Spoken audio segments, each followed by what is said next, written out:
मेघनाद, तुम तो क्या, तुम्हारा पिता रावण भी हनुमान को रोक नहीं पाएगा। लक्ष्मण जी की रक्षा के लिए ये रामदूत हनुमान सुषेण जी को लेके ही जाएगा। जय श्री राम।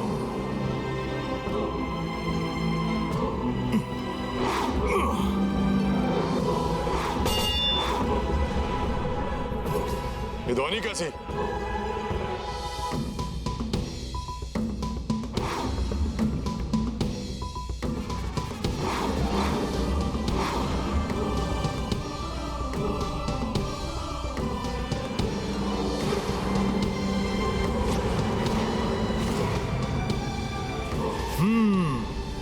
तो मेरी युक्ति काम कर ही गई।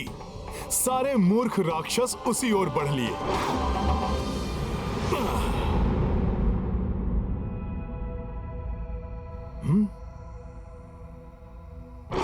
एक कार्य करता हूं, सुषेण जी को भवन सहित ही उठा ले जाता हूं।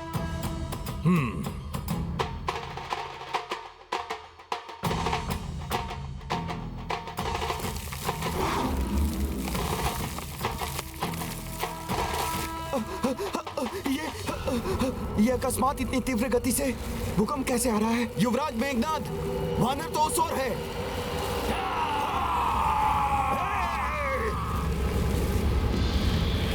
इससे तो मेरे यंत्र टूट जाएंगे।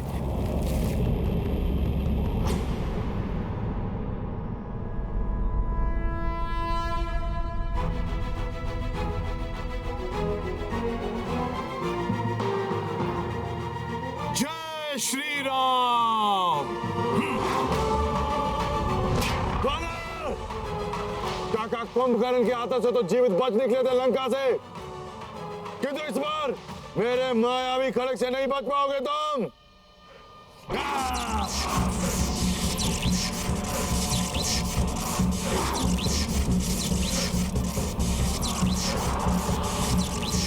वानर, यदि इस घेरे से निकलने का प्रयास करोगे तो तुम्हारी देह छोटे छोटे अंशों में विभक्त हो जाएगी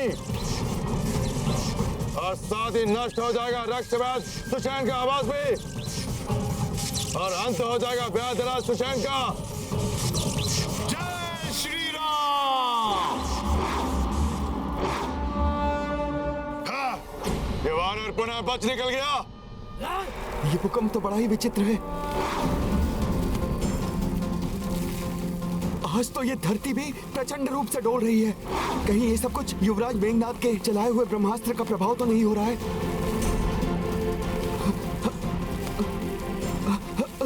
ये क्या? ये मेरा पूरा भवन ही आकाश में उड़ा जा रहा है। ये कैसी माया है?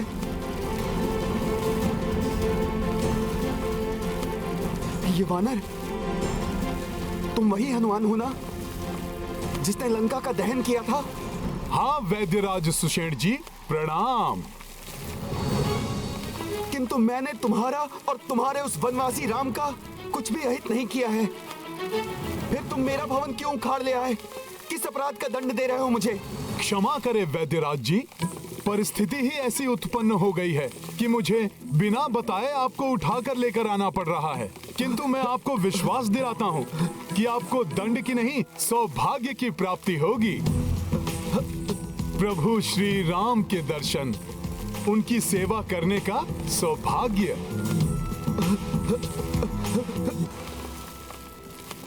उनके अनुज लक्ष्मण जी का जीवन संकट में है।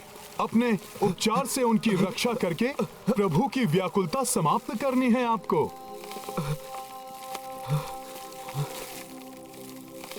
जय श्री राम। अब ये वानर भवन ही उखाड़ कर ले चला। जब भी ये वानर लंका में आता है कुछ ना कुछ तोड़ फोड़ कर ही जाता है। क्या बला है ये वानर, वश में भी नहीं आता। इस वानर के रहते हुए हमारी कोई भी युक्ति सफल नहीं हो सकती। पिताश्री, पुनः अपनी पराजय गाथा मत सुना मुझे। सब कुछ ज्ञात है। वो तुच्छ वानर पुनः तुम्हारे नेत्रों में धूल झोंक कर चला गया।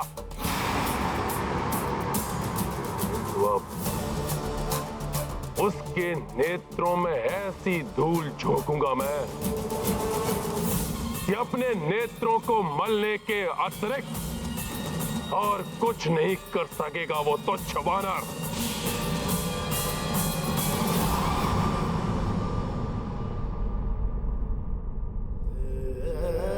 जय श्री राम। हनुमत सुषेण भवन संग लाई, जो देखी अचरज हर्षाई। सूचना जीवित वैदेही लाए, मंगल करते पवन सुताए। कोसो विघ्न व कोसी बाधा, बजरंगी हर काज को साधा।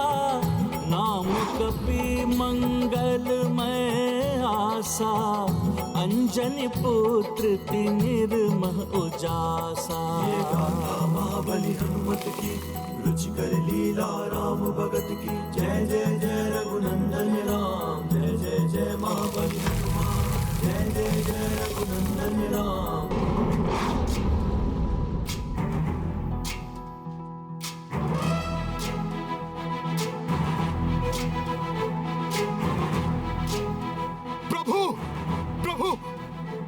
प्रभु प्रभु प्रभु, माता सीता जीवित हैं।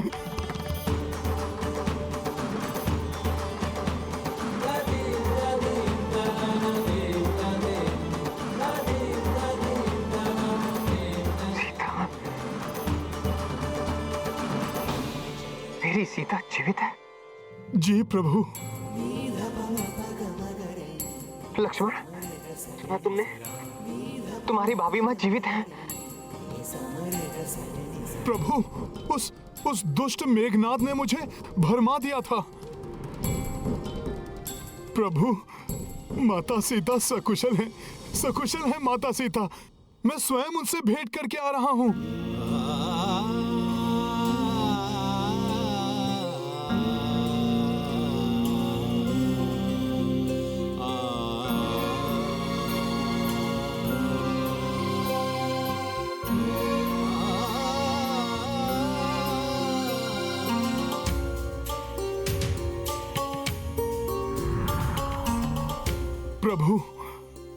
प्रभु, मुझे क्षमा कर दीजिए।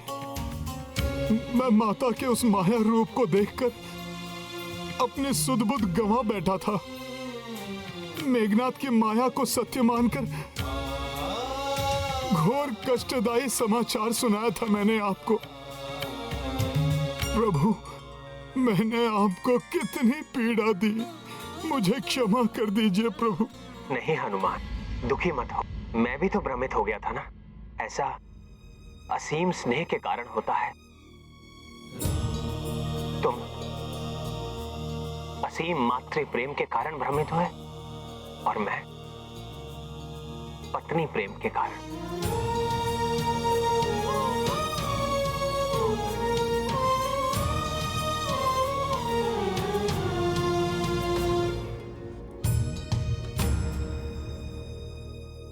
प्रेम कभी कभी मन को दुर्बल कर देता है और मन की इसी दुर्बलता का लाभ उठाते हैं ये राक्षस।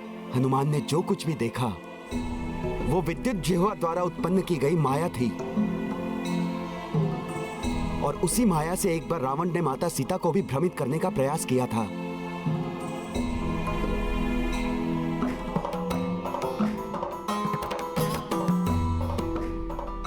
प्रभु, यही है वैद्यराज सुषेण जी। प्रणाम वैद्य जी।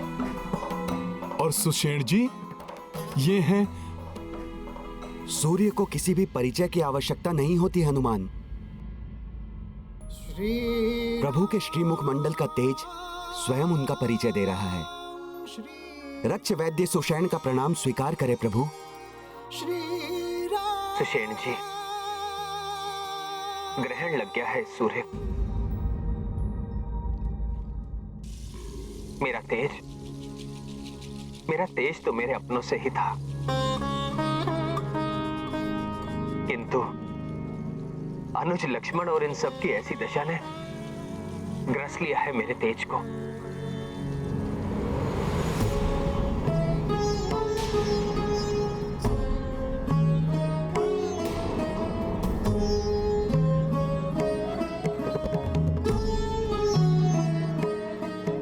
तो गंभीर रूप से आहत दिखाई दे रहे हैं।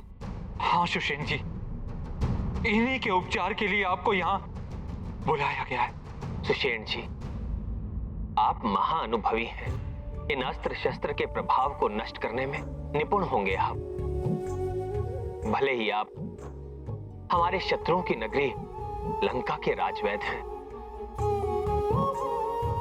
किंतु एक चिकित्सक का धर्म होता है पीड़ित को पीड़ा से मुक्त कराना, भले ही वो शत्रु पक्ष का हो या मित्र पक्ष का। प्रभु, मैं चिकित्सक धर्म का कठोरता से पालन करता हूं। आपके अनुज का उपचार मैं अवश्य करूंगा। आप मेरे लक्ष्मण को इस भयंकर अवस्था से शीघ्र ही उबार लीजिए, जिससे हम इन्हें भी इनकी भाभी मां की कुशलता का शुभ समाचार सुनाकर हम सब आनंद उत्सव मनाएं।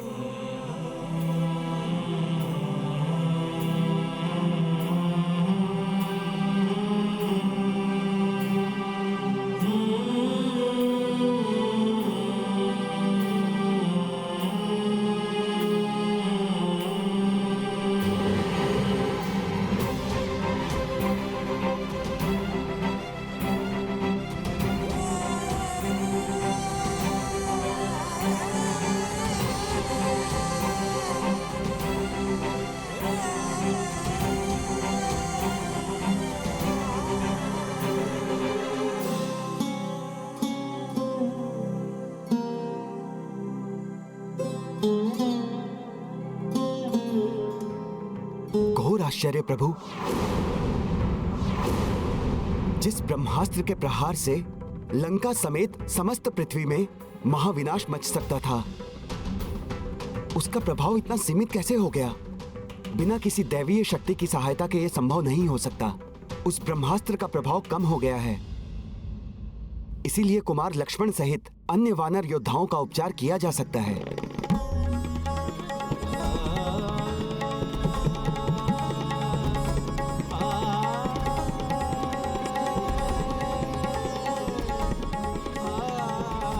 सुषेण जी, आपने तो इस निराशा के अंधकार में अपने वचनों से आशा के दीप जला दिए,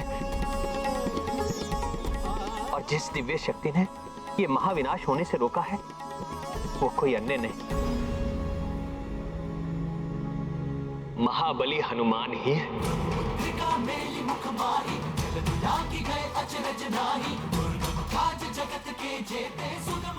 जिस वानर ने ब्रह्मास्त्र जैसे महाविनाशकारी अस्त्र को अपने सीने से रोक के उसके प्रभाव को न्यूनतम कर दिया हो, अब उसे किस अस्त्र से परास्त किया जा सकता है महाराज? तुमने क्या मुझे मेघनाथ समझ रखा है? तो छोटी मोटी मायावी तलवार को लेकर निकल पड़ूंगा उस वानर को मारने के लिए। अब मैं ऐसा प्रहार करूंगा जिसे स्वयं महादेव को सहन करना संभव नहीं हो पाएगा। तो वो तुच्छ वानर क्या सहन करेगा उस वार को?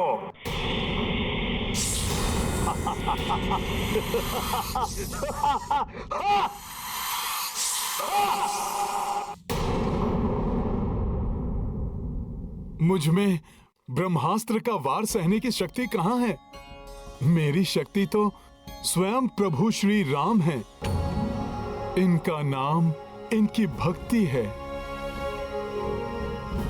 इन्हीं की कृपा से मुझ में ये सामर्थ्य आया है। मेरे समस्त कार्य प्रभु श्री राम जी के शुभ आशीष से ही संपन्न होते हैं।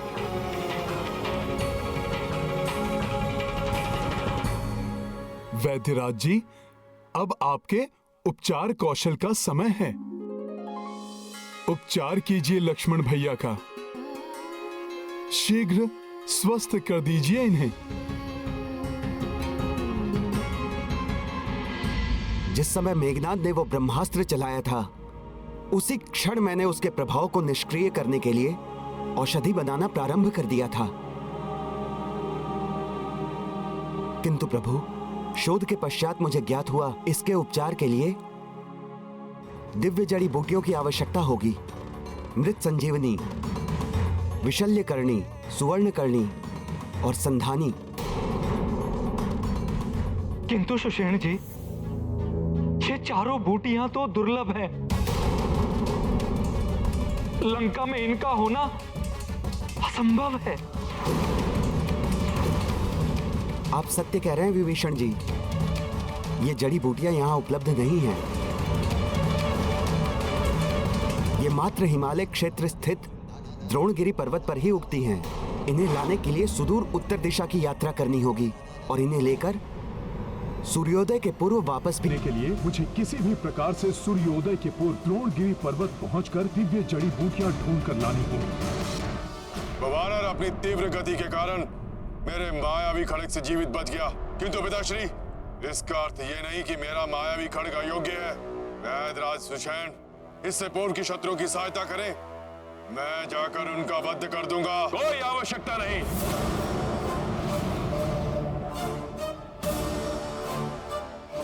मुझे ज्ञात है कि रक्ष वैद्य सुषेण ने उस तुच्छ वानर को औषधि लाने के लिए कहां भेजा होगा। उस वानर को वहां औषधि नहीं, कालकूट विष प्राप्त होगा और ये कार्य करेगा मायावी काल नेमी। काल नेमी, काल नेमी।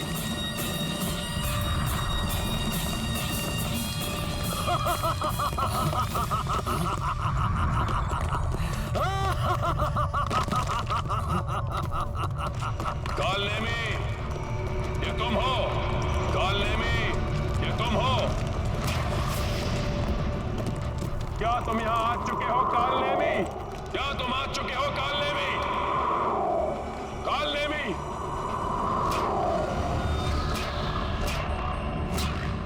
तुमने मेरे रूप में आने और मेरे सिंहासन पर बैठने का दुस्साहस कैसे किया? काल नेमी, तुमने मेरे रूप में आने और मेरे सिंहासन पर बैठने का दुस्साहस कैसे किया?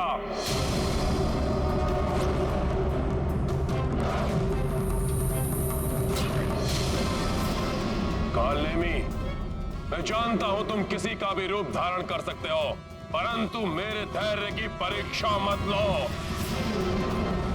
अपने वास्तविक रूप को धारण करो। काल नेमी, मैं जानता हूं तुम किसी का भी रूप धारण कर सकते हो, इसलिए मेरे धैर्य की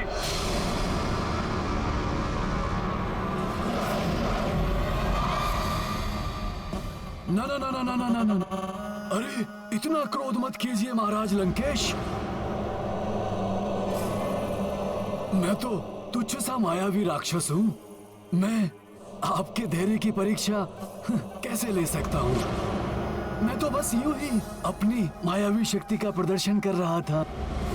मैं अपनी मायावी शक्ति का प्रदर्शन करना है ना, मैं तुम्हें एक उचित अवसर दूंगा। छल, कपट, माया, मोहन, उच्चाटन, वशीकरण, जो चाहो सो प्रयोग करो तुम, किंतु इस समय तुम्हें विवश करना है उस तुच्छ वानर को कि तुम्हारी माया में फंसकर वो कालकूट जैसे महाभयंकर विष को ग्रहण कर ले। उसका अंत करना है तुम्हें। हो जाएगा, आपका कार्य हो जाएगा, किंतु इसमें मुझे क्या लाभ होगा? पिताश्री, ये स्वयं को कुछ आदि की योग्य समझ रहा है। छोड़िए इसे, मुझे आज्ञा दीजिए। मैं अभी जाकर इस वानर को समाप्त किए देता हूँ। हाँ लंकेश, उस वानर के जैसी माया तो मैं भी रच लेता हूँ। मैं भी जाऊंगा युवराज की सहायता के लिए। उचित है, यहाँ मेरी क्या आवश्यकता है? मैं जाता हूँ। रुको काल नेमी,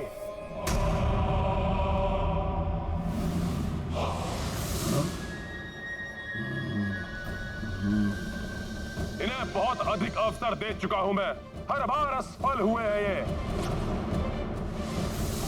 तो आप ये चाहते हैं कि जो कार्य महामायावी विद्युत जीवा और आपके महायोद्धा युवराज मेघनाद नहीं कर सके, वो कार्य मैं करूं। और जहां तक मुझे ज्ञात है कि आप स्वयं भी तो महाबली वानर से तो समझ रहे हैं ना आप कि अगर मैं आपका कार्य कर देता हूँ तो मेरा भी तो कुछ लाभ होना चाहिए ना।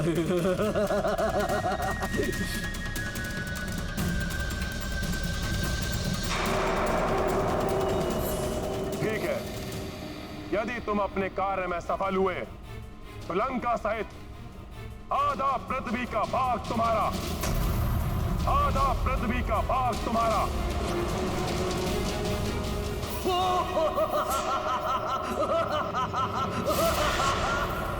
अब कार्य करने में आनंद आएगा।